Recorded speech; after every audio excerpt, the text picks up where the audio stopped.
اهلا استاذ مختار، لبس عليك. هذه الجولف كات 1.4. عندي اشكاليه في المراوح، فهمتني؟ ما فهمتش معناها شنو بالضبط هذايا. المروحه الصغيره نتاع الكليم تخدم، فترة لبس عليها. وهذه الكبيره عملنا لها تيست، فهمت معناها كل شيء نحبوا نشوفوا الموتور بتاعها يخدم ولا لبس عليها تخدم. بدلت لها الريليف تاع نفس الريفرنس، وبدلت لها منها المانو نتاع الرادياتور بتاع البريمير ودوزيام فيتاس، فهمتني؟ اشنو هو اللي يصير لي؟ الكهرباء فاطمه انا كل شيء نخدمها وكذا، وتطلع السخانه نتاعها معناها بكدا بكدا، وتتطلب باش تخدم المروحه، تخدم لي الا المروحه الصغيره هذه، معناها تخدم ايوه وتقص، وبعد ذلك تعاود مره اخرى هاي باش تخدم الكبيره. فهمت؟ ما انا ما تخدمش.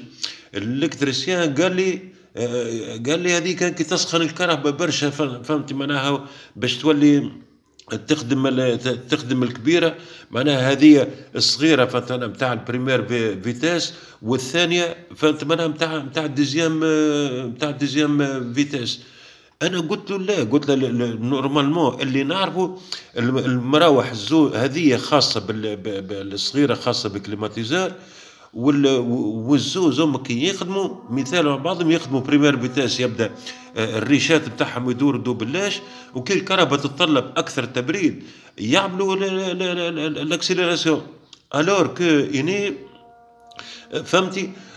وخدمتها حتى قاعد نجرب، فهمت كل شيء. تقعد المروحه الصغيره فهمت منها تدور وقت معين تقص، الكبيره ما تدورش خلاص، ساعات تدور هذه 5 مرات، فهمتي؟ وتبرد الكهرباء، والسخانه من غادي القوي ما تطلعش. وعلى فكره اني الوحده بتاعي السخانه ما انا ما تخلصش حتى 90، مش عارف شنو هي المانو هي اللي تضبط السخانه هذيك، فترة تقريبا تاع 84 حاجه كيما هكايا ولا ما نعرفش، فهمتي؟ هذا اللي حبيت نقوله. بالله اعطينا فيديو خلي يستنفعوا به الاخوان، وين زاد باش معناها نجم نواجه الالكتريسيان ولا اللي باش يخدمها لي، ونعطيه فهمت معناها شنو بالضبط، فهمتني؟ بارك الله فيك يا مختار، يسرك.